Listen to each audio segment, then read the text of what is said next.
not only is it a great album and what I feel is their best album, it is the album that they put so much effort and heart into, and they were really proud of it and they really liked it, and the world just didn't fucking care. Yeah.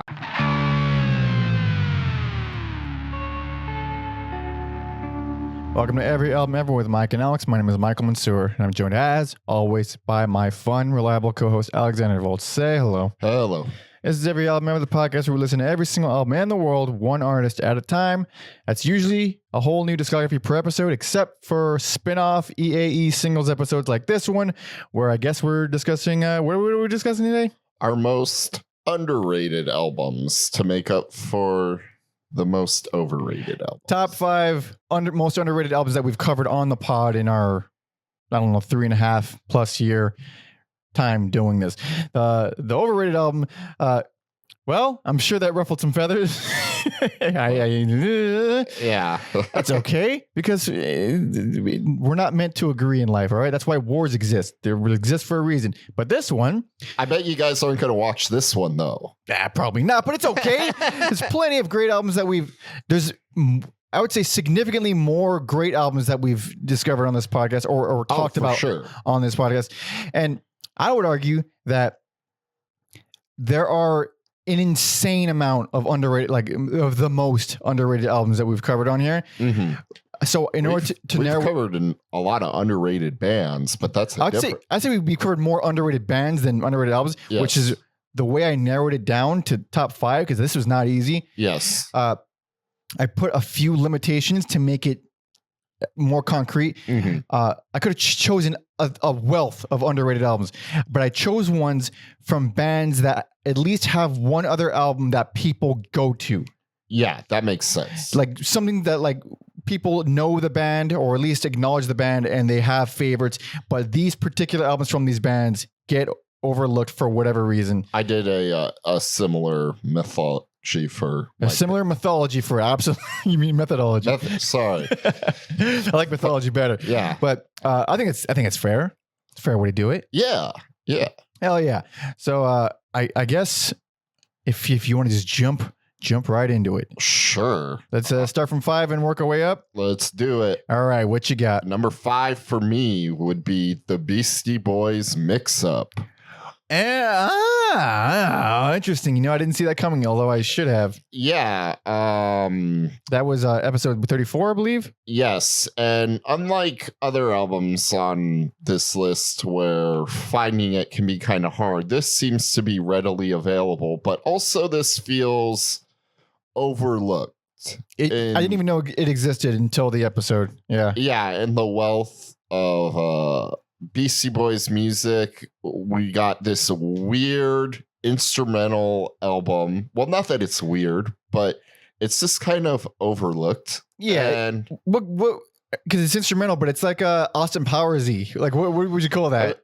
I don't know. It's very funk. There's some dub influences on there. It's easy to listen to. It's light. It's fun. Very light, very funny. I would say it's the perfect background music, but I have heard some criticisms of it because of that. Yeah. I enjoy it, and so did I. Yeah. I just think it's a cool thing for a band that was as popular as the Beasties to be you know what? We're just gonna do an instrumental album. Yeah, we're rappers. We're one of the pioneering rap groups. We're going to go not only instrumental, but they play all the instruments on there. I was going to say they're very talented musicians. Yeah, because it's squeaky clean too. Yeah, it's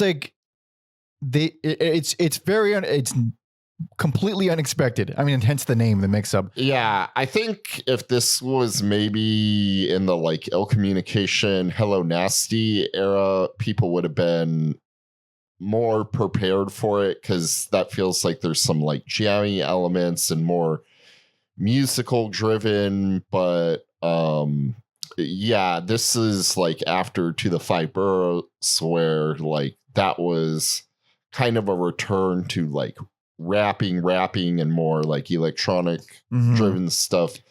And then, yeah, so this is just a curveball, and I don't really feel it gets talked about enough. You think? Yeah, I wonder why that is. Either people absolutely hate it, or they don't know it exists. Yeah, one of the two, or they just listen to it and don't think much of it. But yeah, I remember purchasing this and this being like, this is dope. It's nice. It's actually perfect summer dinner party music too. Yeah. You got like all ages barbecue with some kids around. You don't want bad words flying around. You can throw the mix up on. There's no words. You know what? Do the Beasties even have a lot of bad words in their songs generally? License to Ill there's some stuff on there. We don't count that album, Alex. I don't count that album. For me, it's hard to think because the rapping style isn't like punchlines like other rappers or, big hooky choruses. Mostly a lot of back and forth. Yeah, a lot of back and forth rhyming. So like if there is cussing in Beastie Boys music, it probably goes under the radar. But yeah, nice pick. I forgot about this album. I mean, not completely, but there you go. Yeah. Even to my own co-host. Yeah, it is forgotten about. It is a good interest. I mean, I never forgot that it existed for sure, and especially because the Beasties have been coming up a lot lately. I'm literally going to one of their exhibit things tomorrow. Oh, nice.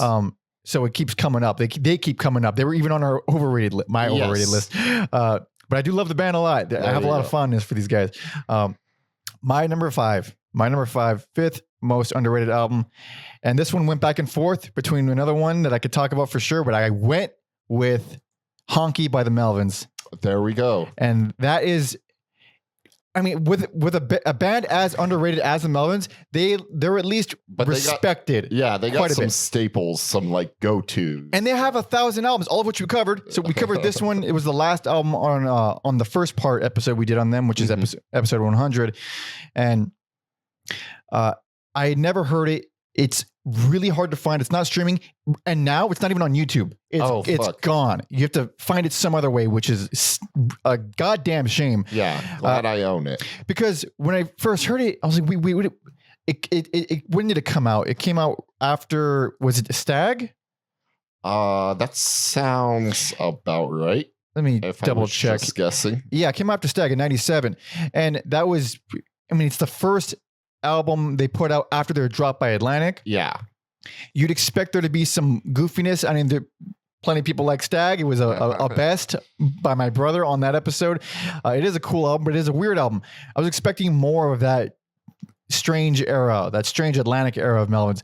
And it is, I don't want to say return to form because they never sounded like that before, but it was like, all right, we're going full weird again. We're not fucking around at all. We're going, not that Stag wasn't weird. Stag was weird, but it was abrasive and noisy.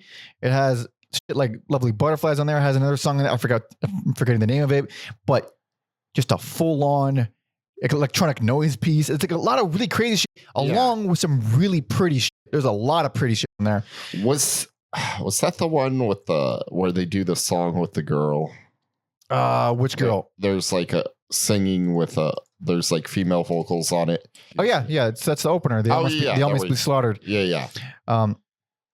And it's just delightful. There's some stuff I for sure don't like the noisy electronic thing is like how minus plus minus. Yeah.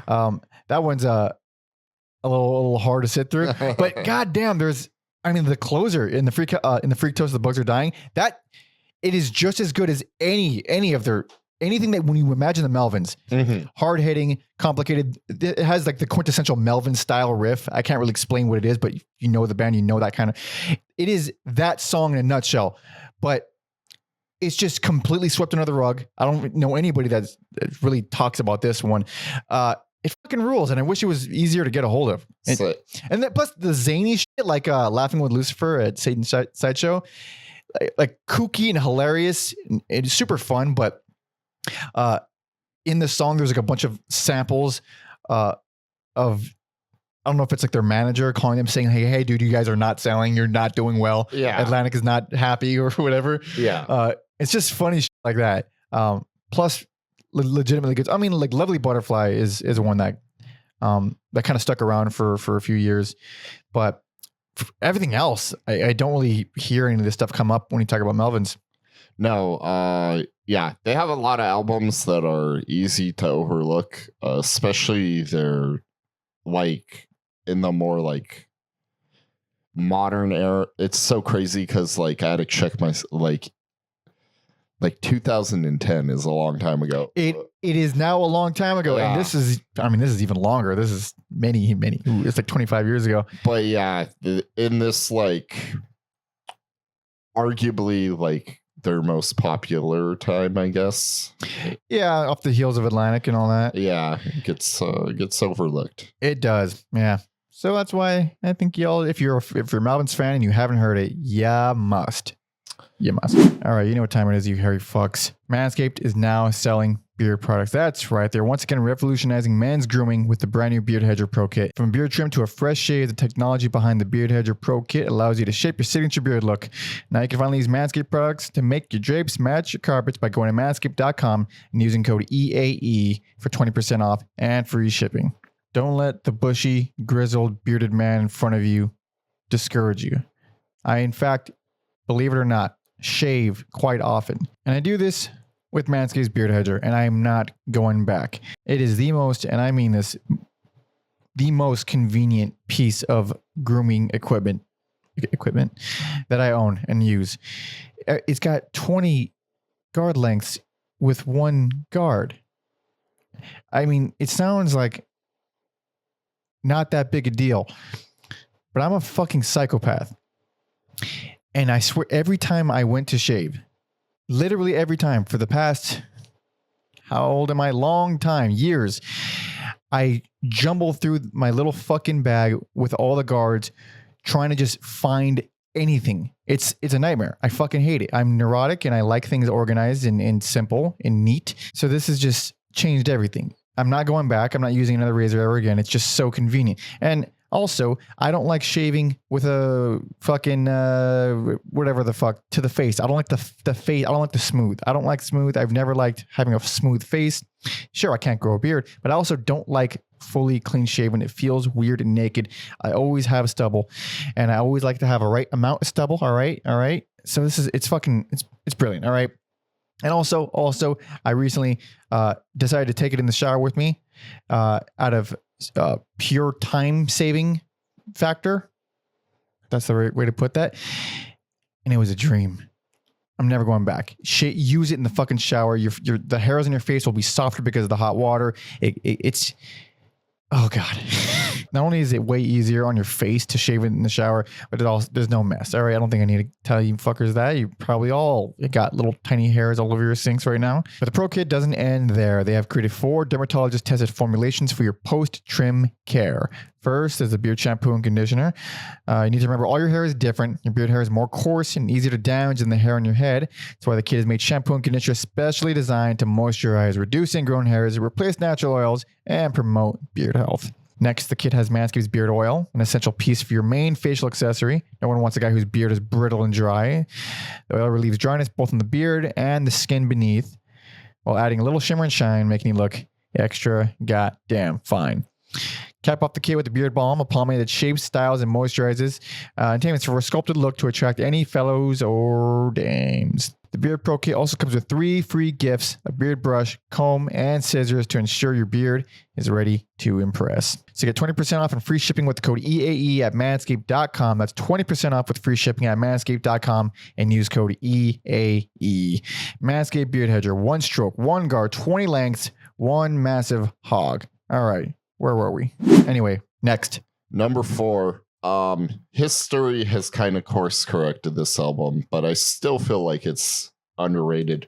I'm going with Thin Lizzy's Thunder and Lightning. That was episode 50. Yes. Thin Lizzy was almost on my list. It wasn't that album, but it was a Thin Lizzy album for sure. That was their last album. It's their last album. And I think at time of release, the reviews were not kind to it. Mm-hmm. I'm not 100% sure how it sold, but I think history has kind of course corrected this a little bit. But I still think the songwriting on here is awesome. It's heavy, and it's just like, it's so crazy how, like, no offense to the boys are back in town, but that's arguably like their biggest song. Yeah. And like, here is just like, you got like the opener that just like rips, and I think it's just like funny the way Phil Lynott says, God damn. Yeah. It's fun. The Holy War is like, if you like, gallopy metal songs, like it's just so good. And they were pioneers of a whole gallopy guitar harmony kind of thing anyway. For sure. And then like Cold Sweat is just a fun fucking rockin' song, and it closes with Heart Attack, which is awesome too. Aptly named. And yeah, you got some ballads on side 2, like Someday She's Gonna Hit Back and Baby Please Don't Go. Mm-hmm. And yeah, I just think it's one of their stronger outputs, but maybe because it's towards the end and it wasn't as well received as at time of release, it gets overlooked with your jailbreaks and bad reputations and things like that. Yeah, for sure.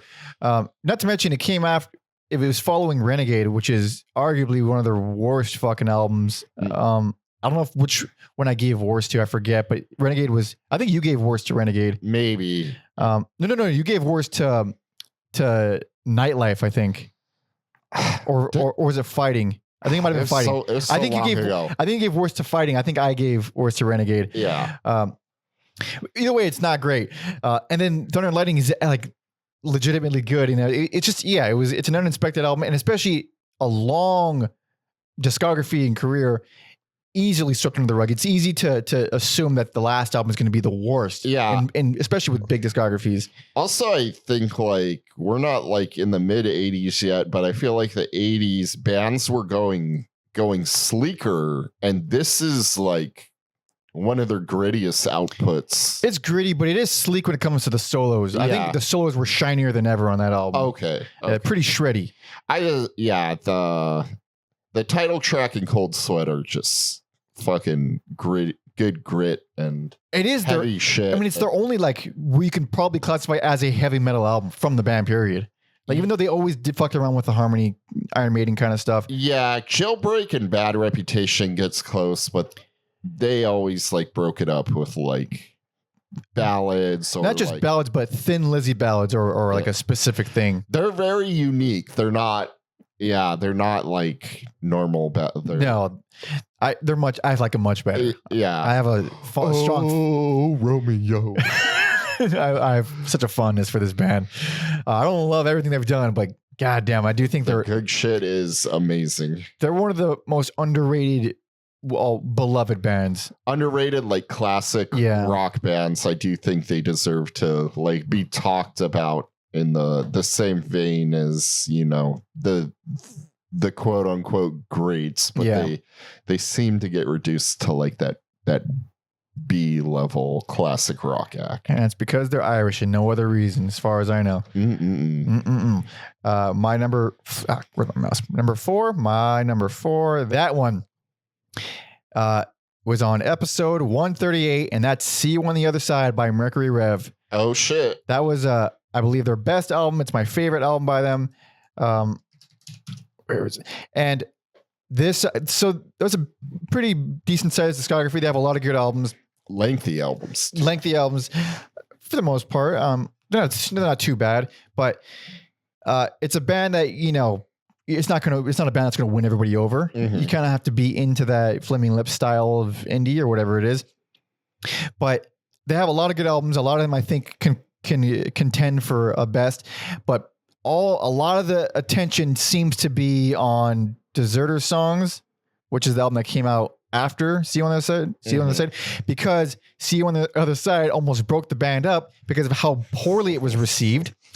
And not only is it a great album and what I feel is their best album, it is the album that they put so much effort and heart into, and they were really proud of it and they really liked it, and the world just didn't fucking care. And it's an absolute travesty. It's insane because they have like a lot of great albums. I think you gave best to All Is Dream, and I was a huge fan of Secret Migration. I think that's a great album. Even Strange Attractor I thought was a fucking awesome album. And was it Strange Attractor or Snowflake Midnight? I think it's Snowflake Midnight. Snowflake Midnight is the main album. Strange Attractor is the ambient one that they. Okay, yeah. I'm gonna double check that just to be safe. Yeah, that's right. So Snowflake Midnight, is the main album. That's the one that I think is fantastic. Strange Attractor is not good. It's more of an ambient kind of accompaniment companion album. But Steel on the Side is fucking, it's just so rad. The songs in there are so interesting and unique and really pretty in very characteristic of this band kind of ways, which is a convoluted sentence. But they had a certain style that, like in the early days. I think that the album, I'm forgetting my history of this band. Yeah, so this is also the first album where the original singer Dave Baker left. So it was them finally like trying to start a whole new thing and push forward with this new sound. Because the first two albums are fairly different. This is like the beginning of what we kind of recognize as Mercury Rev in their prime. And I think they just absolutely nailed it. It's a fucking fantastic album. And the fact that it was received so negatively and then sent the members into a depression. I forget which of the two members or two main members just kind of crumbled into alcoholism. And it was bad. Like they almost didn't make it out of it. And they pulled Deserter songs and it was hugely successful and it kind of brought them back. But I think it's the better album. I think it's easily the better album by quite a bit too. Not that Deserter songs is bad, but it makes me so goddamn sad. Like how good do you have to fucking be for someone to notice, man? Jesus Christ. It's a great album. Just luck. Just luck. Might as well just be luck. Yeah. But your next pick. My next pick, and now I'm getting into the weeds a little bit here. Yeah. I'm gonna go with Diggable Planet's Blowout Comb. That's not bad. Not bad. Is arguably their greatest album ever, but when you like people know Diggable Planets from Reaching. A new refutation of time and space. Yeah. Episode 123, by the way. Yeah. They know that one song, and then Blowout Comb is just like not talked about the way I think it should be. I think it's a classic 90s hip hop album. It's better in every way. And the first one, yeah. And I wasn't expecting something a little darker, but that's not what makes it better. It's this better songwriting and better songs, more consistent front to back. It's an album that definitely needs a re-release, reissue, I think. It is streaming though, so it's not like obscure. It's not lost. But for a band that's like, I don't even know if the song Off Reaching is considered a hit, but for lack of a better word, a one-hit wonder. Oh, yeah. Like, what's the song again? That one, you know the one. Watch us get flagged on YouTube for just singing it like that. Rebirth of Slit. Cool like that. Cool like that. Like that's the song, but I promise you people, Blowout Comb is better in every way. And top to bottom, better in every way. Yeah, it's a massively, massively overlooked 90s hip hop album. And, it's right up there with like The Roots or like Most Def or any of these Tribe, any of these other De La Soul, any of these other conscious hip hop acts that are bigger, more popular and legendary. Blowout Comb stands solid against all these other ones. So it also really improved upon the jazz elements compared to the first album. Yeah, the first album's kind of straight ahead, what you would think with jazz and hip hop. Yeah, but Blowout Comb is just like doing new things, especially in 94. Like, yeah, it had its own personality, it had its own style. They were distinguishable from the rest with that album, for sure. And for some reason, history and time is this like not kind of this album, but it's amazing. Listen to it. And listen to the episode too while you're at it. Please do. And damn. All right. My number 3, third most underrated album that we've covered. And that is Psycho Head Blow Up by White Zombie. Oh shit. Episode 53. Man, that was so people, everyone knows White Zombie, but very few people have actually, I think, sat down and listened to the early shit. And I think more now than like, because they were reissued. They finally, than like 20 years ago. This shit was hard to find. Wait, what year did they reissue all the early stuff? Because it was like a big giant box set. I know you bought it. Oh yeah, I was gonna say it's just an era I'm like so fascinated with. I bought that. It's a great era. It's a formidable era of the band that they kind of they've obviously embraced it more recently, but for a while they were just like trying to bury it. Mm-hmm. It was released. The box set is called "It Came from NYC," and it was released in 2016 by the Numero Group, who this also. I see on your notes, weirdly enough, did all of Unwound's discography. Right. That's right, yeah. That record label just does fucking great work. Check that record label out. Yeah, for sure. So Psycho Head Blowout is their first, maybe you can call it an album, or it's kind of like it's basically an EP. Yeah. It's like a long EP. It's an EP that they don't put the letters EP out on the end of it. Came out in 1987. And I think it's the best record they ever did. It's not even close to what people recognize as White Zombie. Obviously, they think of... No, this is a different band. Different band completely. Everyone... Obviously, you think of Thunder Kiss 65 or More Human Than Human. But this was before Rob Zombie started singing like this. It was way before he started doing that. It was like a good 2 albums maybe before he started singing like that. Yeah. And... it's incredible. It holds up with any noise rock album.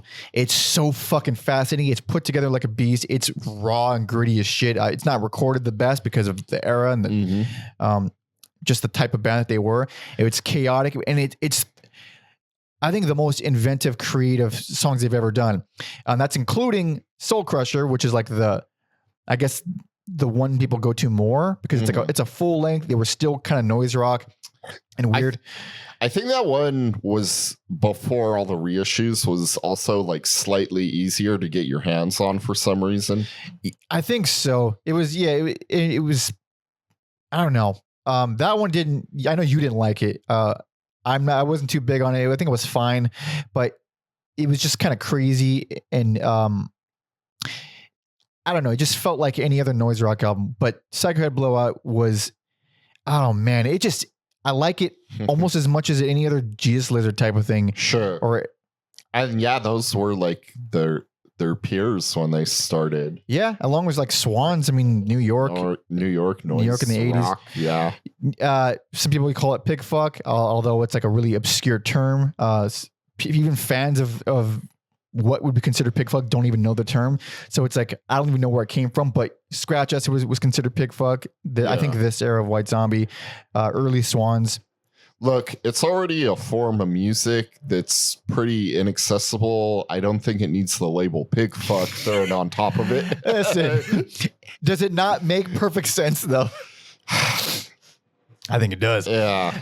It's a rad fucking album. It pumps me up. It is not clean or it's not even heavy really, because they become extremely heavy and they become White Zombie and people like that. But it's like the album that White Zombie fans wouldn't like, essentially, because it sounds absolutely nothing like them, but it sounds just like all the bands that I fucking love. Yeah. All the, the 80s noise rock stuff or late 80s, early 90s. It's fucking rad. I didn't think I would like it because I'd heard it at least a few times growing up. Because my brother was big into White Zombie, and then we found out that they were a different thing, and then that kind of got, that blew up in our household. But I never really like gave it the time of day. And then going back to it as an adult, it fucking rules. It absolutely rules. I think it's better than anything they ever did, including anything Rob Zombie ever did. I think that this one record is just a goddamn diamond amongst all of it. I still like the other stuff, but not nearly as much as this. Man, Mike's passion for that, I'm might listen to it after we're done here. It's so fun. It was still when Rob sang all real siren-y and high. He's more weaselly and less devil man. Yeah. Devil man. Yeah. Wait, he's a different man. He's a different man. And it felt so like, I don't want to say authentic, but even looking at photos from that era, it just seemed way more of what they were. That's the cool thing about the box set too. All the photos in the book you get with it. Yeah. Yeah. It was before they started implementing all the spooky stuff and slasher B-movie stuff that obviously Rob is passionate about, and that's what he is. And that's clearly what he wanted the band to be from the get-go. But early on, they didn't have the means for it, didn't have the money for it, or the popularity for it. So they were just this dirty noise rock band, and it fucking ruled. Yeah. It absolutely ruled. God damn. But next.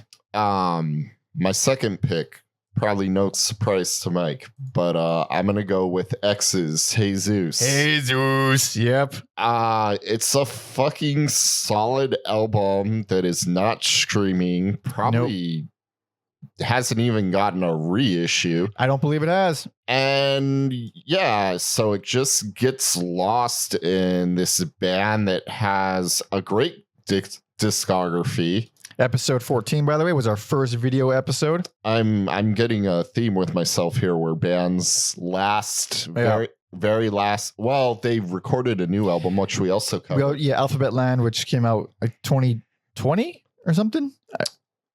Maybe 21. I don't know. I forget. But yeah, Jesus was their last album for a long time, and yeah, I was like, oh, it's not streaming. The band's probably ashamed or hates it, but it's really good. I think it stands up with the rest of their discography. Like the opener is one of the heaviest things they've done. You still get like, nice, like stereotypical X songs like New Life and Country at War. Big Blue House is this kind of cool because I'm weirdly attracted to Under the Big Black Sun, and it is an underrated X album. I think it's just second best album. Oh, really? Yeah, Under the Big Black Sun. Oh, okay, yeah. And so, like, yeah, Big Blue House feels like something from that era, and yeah, Hey Zeus. I don't know if people hate it or if the band hates it, but either way, does not deserve any of the reasons for not being on streaming. It's just it's completely buried, and it's also like the only album that feels like a whole new direction. It's like it does for sure. It's obvious. I mean, it's the only album they put out in the 90s, and it feels pretty 90s. Like it came out six years after See How We Are. So it was like a whole bunch of shit that happened in the meantime. I think Billy Zoom left. I don't think he was on Jesus, if I'm not mistaken. Or no, he left before that. I think he left in an earlier album. But it felt like a whole new band. It was like these legitimately good 90s songs with just like hints of the X that we're familiar with.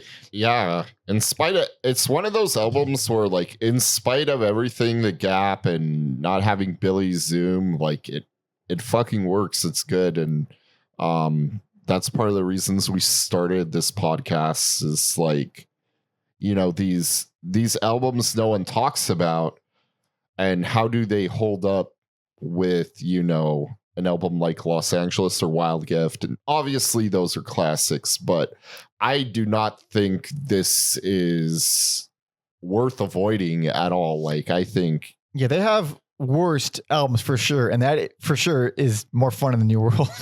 Or is it Ain't Love Grand? No, Ain't Love Grand is the worst one. Yes. Yeah. So, it's probably streaming on YouTube, or if you see like a physical copy or something. If you're a fan of X and you've never listened to this, I highly recommend it. Yeah, there's like so many bands where you like the band, but you're not going to listen to every single album. And you're especially not going to listen to that weird last one that nobody talks about that's hard to find. Yeah, why would you go out of Because we've done bands before where things aren't streaming due to the band just like not trying to bury it. The Clash. Yeah, they're just not like fans of the album, or maybe it's so like drastically different, like the first two Pantera albums. No, it's the first 4 Pantera albums. Sorry, that's a lot. It's a lot. They were a whole band before Cowboys from Hell. And they were bad albums. And this episode 12. This is nothing like this. This is a really good, solid album that I think fans of X will enjoy. I agree. I think it's insanely underrated. Solid fucking album. Deserves at least to be streaming. Whoever the hell owns it. But my number two, second most underrated album that we've covered, The Party's Over by Talk Talk. Oh shit. Now, Talk Talk is a band that I have gushed about endlessly ever since we did the episode. Was episode 108. Yes, life-changing. Fantastic episode, incredible band, one of the most impressive short discographies of all time. That's a good pick. Looking at the discography, that's a fucking excellent. Like pick. what they did at the end. Obviously, they ended it with Laughing Stock, which, along with Spirit of Eden, basically invented post rock. Yeah, which is like, okay, wild, and then how those albums were recorded is insane and ridiculous. But they started out as a straight up new wave band, and we all know It's My Life. We all know the No Doubt cover of it. But and what I was gonna give it Color of Spring, because I think it's their best album. It's my favorite album by them.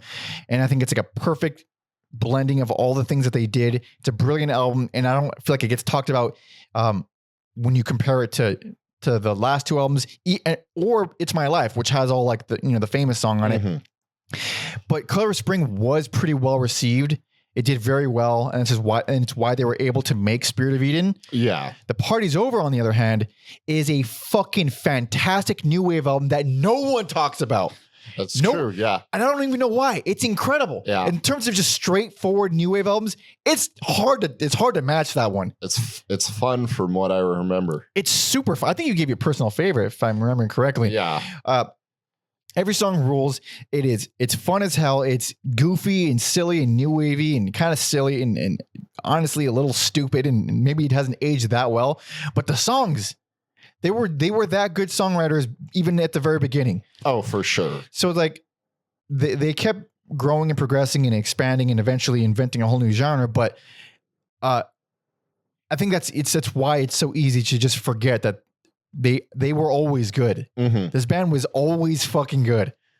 I love it. I haven't heard it in a while. Yeah. But it seems like, I mean, even with the I don't want to, well, yeah, even with the popularity of Laughing Stock and Spirit of Eden, I think people still mostly go to It's My Life. Yeah. I was going to say they have an album with the hit song on it. And then they have 2 like legendary albums that people want to pick apart and analyze. So yeah, The Party's Over gets Color Spring is also underrated, but it's still an album that people can look to as like, oh, it was still an innovative thing. They still did a whole bunch on that album that they never did before. Whereas The Party's Over is like, you can kind of lump it in with any new wave album. It's just as I guess structurally basic as that. But it's solid. It's really good. There's nothing wrong with that album. And maybe just another new wave album, but it is fucking awesome. For what it does, it's fucking great. Hell yeah. So check out that episode and this band. I mean, any album. Honestly, It's My Life is their fucking worst album, but it's still not even that bad. But every other album, this band rules. This band fucking rules. All right. Number one, to the shock of absolutely no one, and I do mean no one, is Electric Light Orchestra's Time. Oh my God, of course. Episode 1, before there was any video, of course. It's the first episode we did. And I was so floored by how different this album is. Fucking goddamn ELO. Fucking time, man. How crazy it is. I love this album so much, and so much so that I went on Friends of the Podcast Unsung. I went on their podcast spread the gospel. To spread the gospel and talk about time. Jesus. And like I even convinced those guys. Also, shout out to those guys. If you like our podcast, you'll like their podcasts. They cover some great stuff. Cover a lot of things we've covered. They do good work over there. But so yeah, I've talked about this album, pun intended, 3 fucking times now. Man. Mike fucking hates it. I don't hate it as much as some of their other albums, but for sure. Yeah, I'm not just like picking it to like get a rise out of him. I genuinely think it is like fascinating.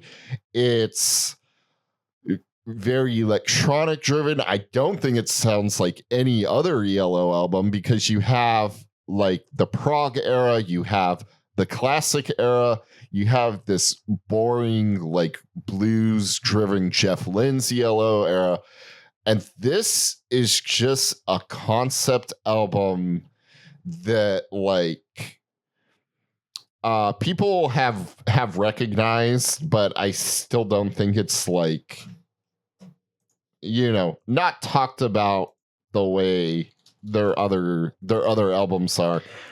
I'll tell you, I don't think you're deliberately trying to get a rise on me because you know I don't like the album. It is your genuine love of this album that infuriates me so much. I hate seeing you happy, and I hate seeing you happy for an album this bad.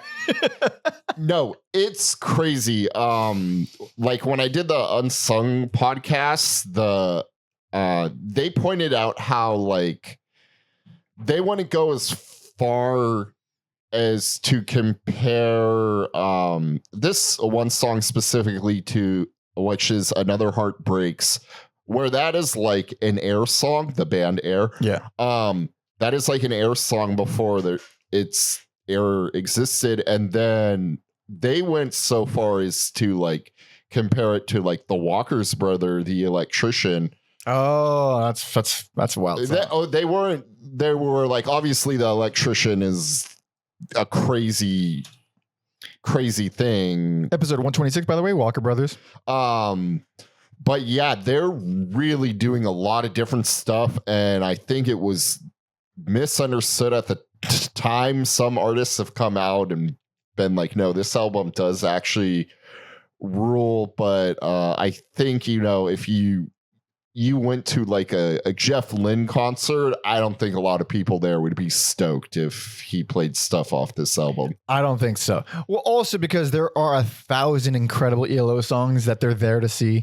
He's one of the greatest, most consistent songwriters ever of all time. Yeah. So I get that. It's a lengthy discography, but to be fair,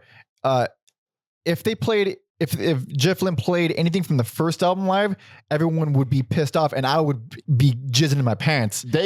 ELO probably has like 5 albums that could be considered underrated. Oh, 100%. Easily.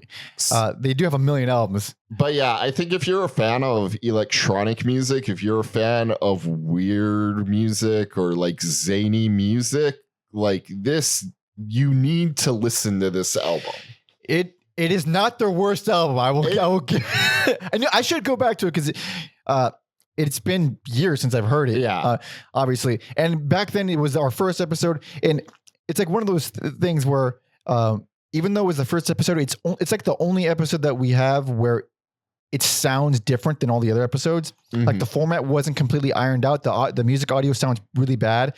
Because I hadn't figured out how to balance it yet. We were trying to wrap it up in an hour. We crammed 14 albums in 1 hour, which is not what we do anymore. But the thing is, I stand by everything I said in the episode. I had the same exact picks for what I think is best and worst and what I like the most and whatever. I don't think there's anything to like addendum that episode. It just sounds bad on a technical level. I think I agree where like I mostly feel the same way because when I did it a second time, they were like, yeah, we kind of like to cover like the lead up into the album. I was like, oh fuck. So whenever I recorded the Unsung podcast, whenever that was, I did like 2 discographies in one week. My God. But I I had done that and I had my notes previously, and I pretty much felt very similar. So not much has changed in 3 years regarding my feelings on ELO as well. But good band.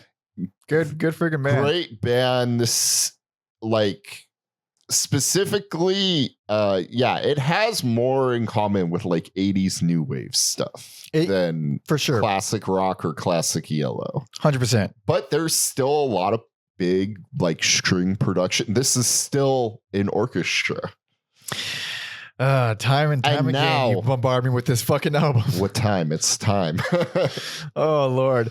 Well, I guess hopefully I'm probably not done talking about this album. No, I think it's going to be like your legacy is championing this album. Yeah, if there's ever a documentary or like focusing specifically on that album, they're going to be like, he needs to be one of the guys talking about how much that album rules.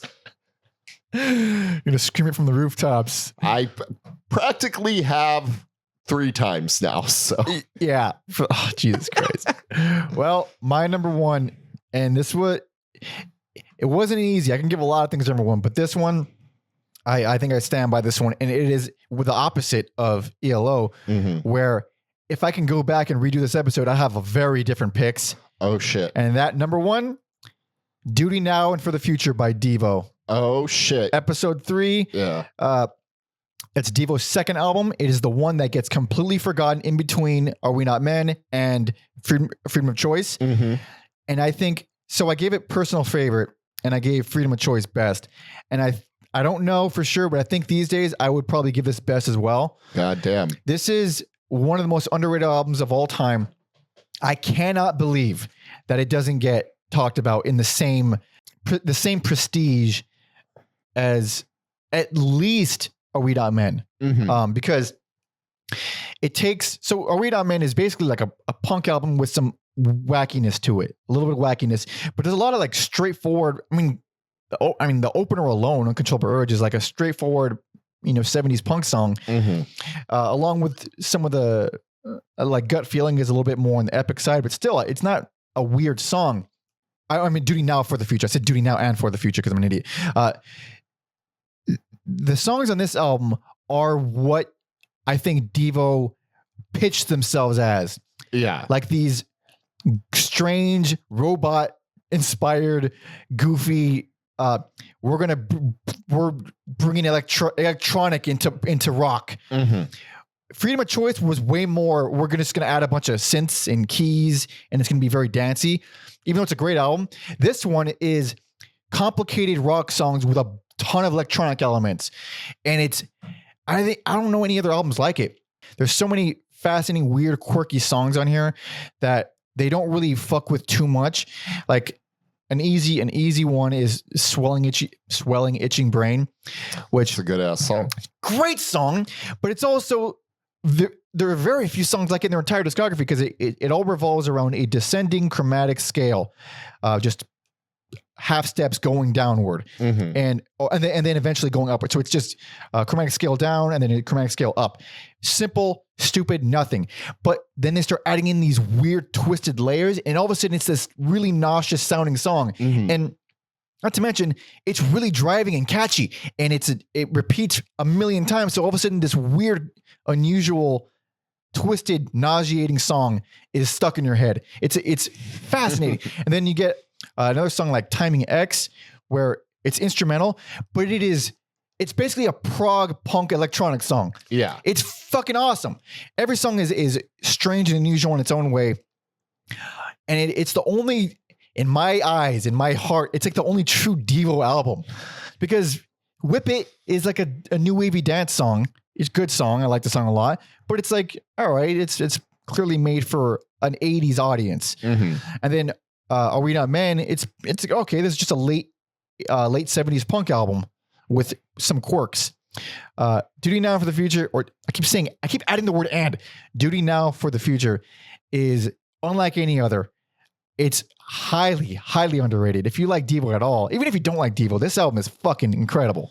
Incredible. That's an interesting choice because, the first 3 albums, I kind of this view as one thing, but I will say, you know, at least Devo, you know, they put out the hardcore compilation where it's like early songs. Yeah, that was even, I would say Duty Not for the Future is those songs I think are closer to Duty Not for the Future than anything, even including Are We Not Men. I think you maybe even said that on the...